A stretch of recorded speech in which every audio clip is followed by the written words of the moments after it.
กับสบายดีพ่อแม่พี่น้องเนาะยินดีต้อนรับเข้าสู่ซองเบาลังเนาะซึ่งว่าตอนนี้เบาลังกำลังจะเดินทางไปเมืองเงินแขวงสยบุรีเนาะตอนนี้ออกจากตัวเมืองปากแบงมาประมาณ10 ปลายกิโลแล้ว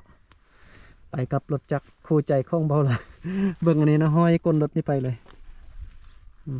เตรียมเครื่องเตรียมน้ำมันน้ำกินเส้นทางรถนี้ตั้งแต่ตัวเมืองปากแบงไปเมืองเงินนี่ต้องบอกเลยว่าสุดยอดเนาะดีเนาะเส้นทางนี่เป็นแบบนี้ไปสุดทางเลยถ้าว่าทึกสวงฤดูฝนนี่เขี้ยวงามขนาดแหละแถวนี้นะ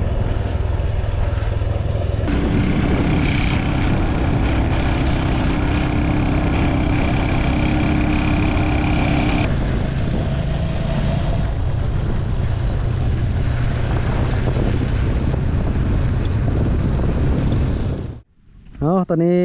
เบาลังขี่รถออกมาจากตัวเมืองปากแบงมาฮอดนี่38 กิโลเนาะแล้วก็จะมีปลายบนนี้ถ้าว่าเลี้ยวขั้วก็จะเป็นเส้นทางไปเมืองเสียงฮอนถ้าว่าไปซื่อๆก็ไปเมืองเงินเนาะวันนี้มาฮอดนี่ก็38 กิโลเนาะเมื่อยขนาดได้ขี่รถมาฮอดนี่ก็ได้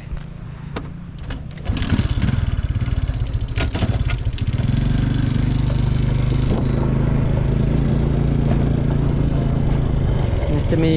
ชาวบ้านเนาะมาค่ายมันเกี่ยวอยู่นี่เลยทางด้านนี้ก็มีทางด้านนี้ก็มีนะป้าถ้ามีไร่ขนาดอยู่แยกนี่ก็จะมีปั๊มน้ำมันอยู่นี่นะทางไปเสียงฮอนเด้อทางนี้นะเลี้ยวขั้วบนนี้นะแต่ว่าเบาลังจะไปเมืองเงินทงซ่าสยบุรีมาทางด้านนี้เนาะตอนนี้เบาลังก็ได้ขี่รถเดินทางมาฮอดเมืองเงินแล้วเด้อพ่อแม่พี่น้องเนาะแต่ว่าแถวบริเวณนี้อย่างบ่ทันแมนเทศบาลตัวเมืองเนาะอย่างแมนขอบเขตบริเวณที่กำลังจะเข้าไปสู่ตัวเมืองแต่ว่าเบิ่งถนนหนทางอยู่เมืองเงินนี่ป้าต้องพ่อแม่พี่น้องเบิ่งเนาะดีเนาะพ่อแม่พี่น้องทางลัดอย่างเมืองเงินลักษณะเมืองเงินแล้วก็อยู่ทงเที่ยงเด้อแล้วก็ขอบเขตสายแดนนี่กว้างเนาะอยู่แถวเทศบาลตัวเมืองเงินกับกว้างเมืองเงินนี่ก็เป็นเมืองหนึ่งที่อยู่ทงเที่ยงแล้วก็เจริญแล้วเนาะพ่อแม่พี่น้องเพราะว่าอยู่ติดกับสายแดนประเทศไทยนะซึ่งว่าอยู่ในเมืองเงินนี่ตามที่เบาลังได้เห็นได้เบิ่งกับส่วนใหญ่จะมีปั๊มน้ำมันเนาะมีปั๊มน้ำมันนี่ไล่เป็นพิเศษเลยเพราะว่าอยู่แถวเมืองเงินนี่จะมี มีโรงงานโมหินเนาะแล้วก็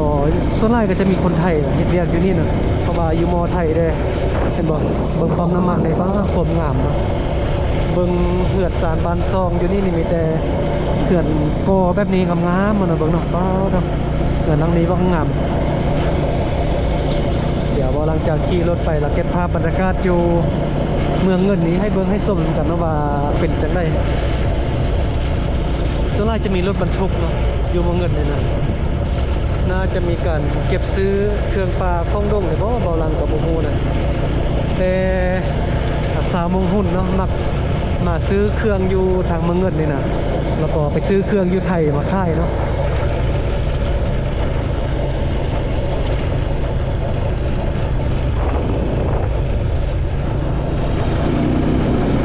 เป็นเมืองที่ว่าพวงขนาดเลย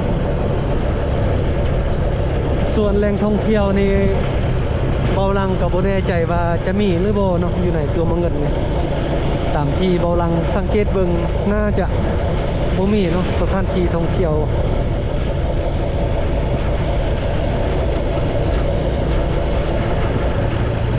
เป็นเมืองหนึ่งที่มีการเก็บซื้อเครื่องปลาข้องดงนะปั๊มน้ำมันมีไล่เป็นพิเศษเลยเพราะว่าจะมีรถบรรทุกมีไล่เนาะ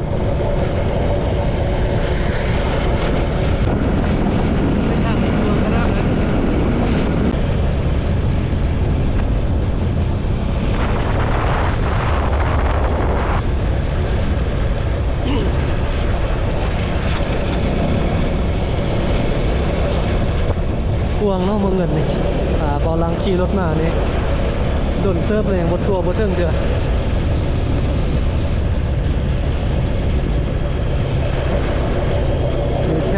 ปั๊มน้ำมันนะ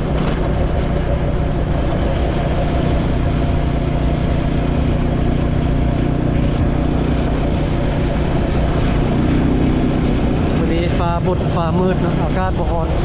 อากาศหนาวนะช่วงนี้นะ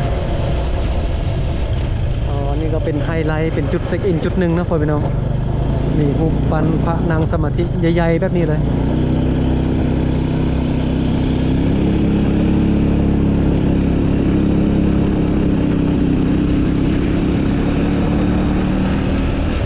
มาถึงแล้วเนาะเมืองเงินแขวงสยบุรี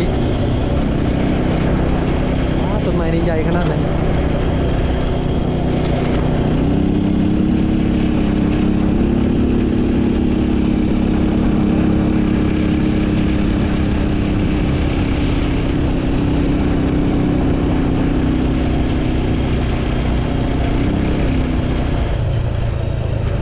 อีก4 กิโลนะจะฮอดสายแดนระหว่างลาวไทย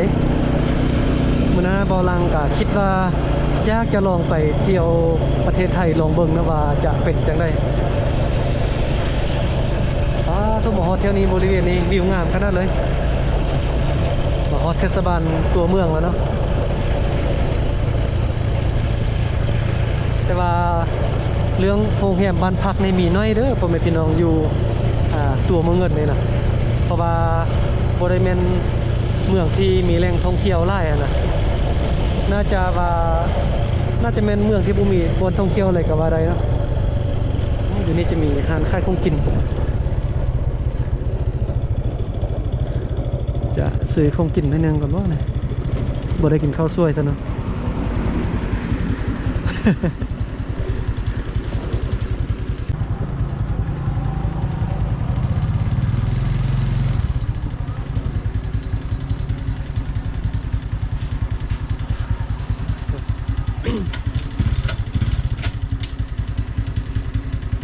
เดี๋ยวจะแวะซื้อของกินกับบริกินข้าวสวยแต่มาเที่ยวบริเวณนี้จะมีอาหารขายเครื่องขายของกินประเภทปิงวันนี้เราลังแวะซื้อปิงให้นึงกัน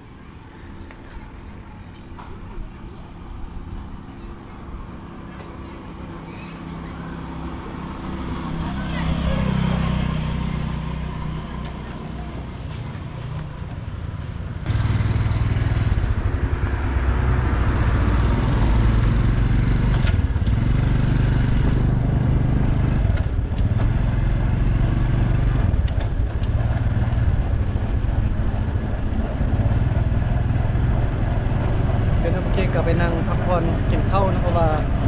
แต่ช่วยบริกินข้าวนะกินข้าวช่วยเวลา2 โมงวันนี้ก็3 โมงอย่างนี่แถวเทศบาลใจกลางประเทศจะอยู่แถวบริเวณนี้เนาะจะเป็นธนาคารพัฒนาจะอยู่นี่จะมีบนกดเงินเนาะแล้วก็แถวนี้จะเป็นตลาดเนาะตลาดขายเสื้อผ้าขายของกินก็จะอยู่แถวบริเวณนี้เลยเนี่ยทางด้านขั้วมือนี่เป็นตลาดขายมากมายของกินอยู่ข้างตลาดก็จะมีตู้ ATM นะสามารถกดเงินได้มีร้านขายเสื้อผ้าแต่ว่าบอลังเห็นบ้านพักนี่มีแต่น้อยเดียวนะบ่คือเมืองอื่นแขวงอื่นเนาะอยู่เมืองอื่นนี่บ้านพักจะมีหลายเด้แต่ว่ามาเมืองเงินนี่บ้านพักนี่บ่ได้มีหลายเนาะหรือว่าจะมีหลายแต่ว่าบอลังบ่ฮู้นะตอนนี้ฝนตกแล้ววะเนี่ย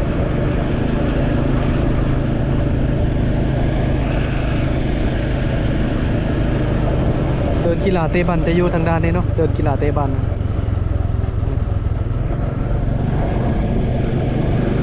สไลด์คนอยู่เมืองเงินเนี่ยจะเป็นพ่อค้าสาวค่ายหมดเลยค่ายประเภทเครื่องทรงเครื่องย่อยแบบนี้เนาะ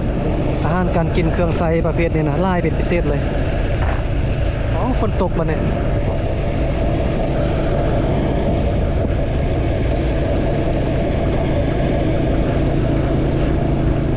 เสือกันฝนบ่ได้เอามาคิดว่าฤดูหนาวแล้วฝนจะบ่ตกเลยนะแต่ว่าฝนเริ่มตกนิดนึงหรือว่าจะตกเป็นบางบอนก็บ่แน่ใจนะลองขี่รถลุยไปเบิ่ง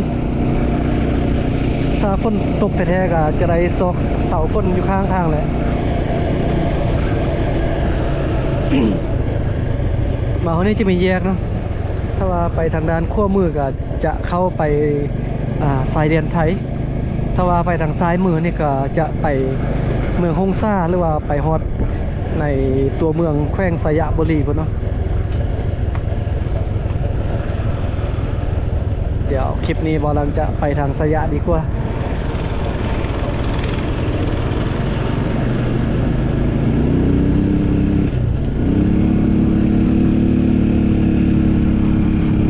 เอาไปแขวงล่วงพระบางสามารถมาทางนี้ได้เด้อเนาะไปแขวงล่วงพระบางไปภูเกาลักไปนครหลวงเวียงจันทร์ก็ไปทางนี้ได้เนาะเส้นทางจะมอ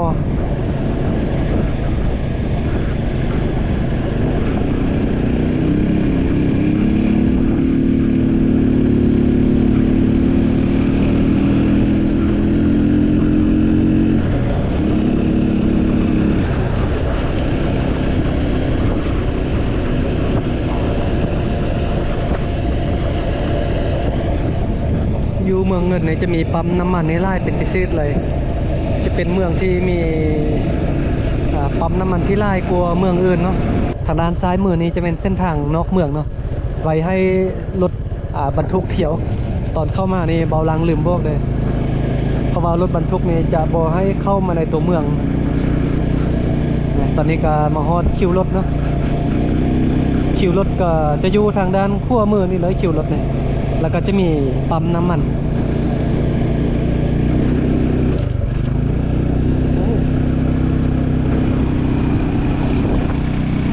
มันก็ถือว่าเป็นเมืองซาวน่า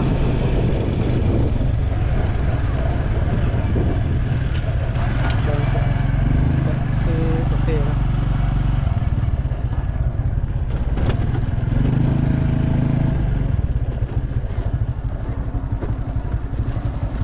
มีกาแฟเบอร์ดี้บ่สีแดงโอเคนะเดินทางไปวันนี้นะเมื่อกี้บ่าวน้อยก็ยักมาเข้ากล้องนั้น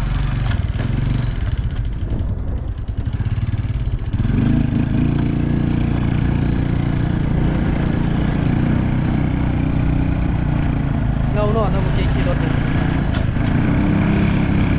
รอบฟ้ามื่อนี้ฝนน่าจะโดนตกโอเคนะขี่รถออกมาด้านเทิงนี่ก็จะออกจากเทศบาลตัวเมืองเงินแล้วก็ต่อไปก็อีกประมาณ20 ปลายกิโลหรือว่า30 กิโลนี่บอกก็จะฮอดตัวเมืองฮงซ่าเนาะแม่น้องมาวันนี้การเดินทางของเบาลังกับคลิปนี้ก็จะมาขออนุญาตจบคลิปเพียงเท่านี้เนาะเพราะว่าคลิปต่อไปนี้เบาลังจะพาไปเบิ่งไปรีวิวตัวเมืองฮงซ่าเนาะถ้าว่าการเดินทางของเบาลังไปคนบ่คำบ่มืดก่อนนะหรือว่าบางทีเบาลังอาจจะได้นอนอยู่ฮงซ่ากะเบิ่งตามสภาพตัวจริงนะเดี๋ยวไปจะได้คลิปต่อไปเบาลังจะไปรีวิวเมืองได้แขวงได้กะมีแต่รอท่าเบิ่งคลิปต่อไปเด้อ